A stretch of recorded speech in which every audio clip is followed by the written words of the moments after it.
Treat the flu. Many people use the term flu to refer to everything from a stomach virus to a bad cold, but true flu, or influenza, is in a league of its own, annually taking the lives of tens of thousands of primarily old and young people, or those with compromised immune systems or underlying medical conditions, and hospitalizing considerably more. Old and young people are strongly encouraged to get a flu shot. But even with a vaccine, there's a chance that you may get the flu this season. Unlike what is known as the stomach flu, influenza targets our respiratory system, nose, lungs, throat, and bronchial tubes. If you have it, you'll exhibit some or all of the following symptoms: loss of appetite, lackadaisical approach to eating. Fever. Childhood fevers are often more severe, but it's not at all uncommon for any adult to run a fever in the 100s when they have the flu. Often a low fever, and the weakness and chills it causes, are your first hint that the flu is about to hit you in full force. Congestion that turns to a runny nose. Sore throat. Cough that turns productive. Exhaustion and weakness. Muscle aches and pains. All of these symptoms tend to hit you at the same time, another indication that flu is the culprit. And of course, once you notice the symptoms, you're past the point of prevention and into the realm of treatment. To overcome and treat the flu, here are natural remedies for your fast recovery. Fluids, fluids, fluids. Fluid intake is perhaps the most important factor for healthy people fighting the flu. These sufferers lose more fluids from fever than they think. You must replenish your lost fluids in order to provide your body with the strength to get rid of the flu. Drink plenty of water. Orange juice is good for its vitamin C content, too, and sports drinks like Gatorade help replenish electrolytes. Sleep. Your body is probably telling you to sleep anyway, listen to it. Lack of proper sleep might have been what got you into this situation in the first place, and lack of sleep certainly won't help you get out of it. Food. Even though you don't feel like eating, nutrition is an important part of recovery. Don't let the flu prevent you from gaining the fuel you need to keep your body strong. Eat the largest possible portion of that chicken soup. Chicken soup, as it happens, also helps keep your fluids up. Minimal exertion. Even if you don't feel like sleeping, it's far better to stay in bed and recuperate through relaxation than it is to try to attend that weekly meeting at the office. No one wants to catch the flu from you, either.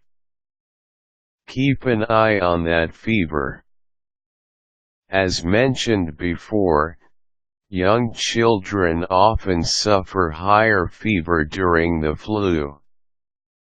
Toddlers should be seen by a pediatrician in the event of a high fever that lasts for a day.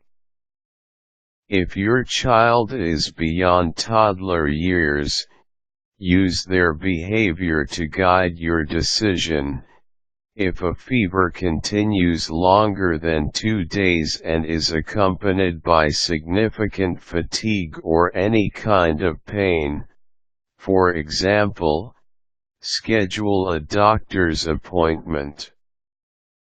But if your child expresses typical enthusiasm for play and has good energy and appetite, you can generally rest assured that the fever is not any reason to worry. If your infant has a fever, you should call your doctor's office.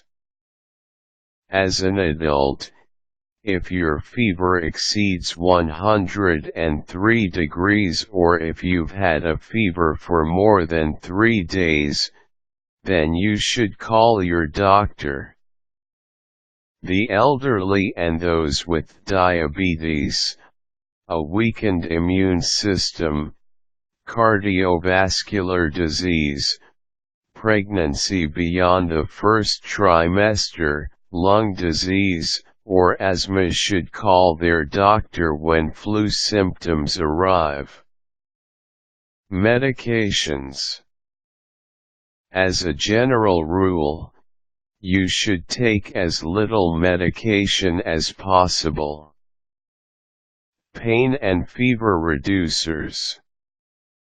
The rule above definitely applies when it comes to NSAIDs,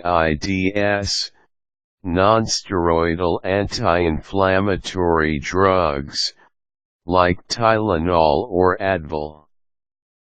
Though the general perception has always been that these drugs are perfectly safe, the potential side effects from frequent use, even for adults with no health complications, are often quite serious. And contrary to what many believe, a low fever might actually help the body fight the flu. Parents should talk to a pediatrician before giving their young children any flu medicine. Those with health complications should talk to their doctors to ensure safety as they treat their flu with medications. Cough suppressants can help those with a persistent dry hacking cough, but those with a productive cough should not suppress it. Rather, they should consider taking an expectorant, which encourages the mucus to loosen so that you can cough it up easier. Once again, talk to a doctor's office if your child is young or if you have health complications.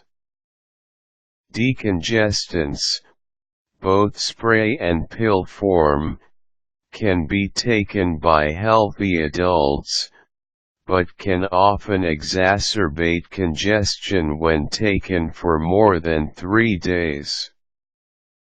Young children should not take decongestants unless recommended by a doctor. What works instead?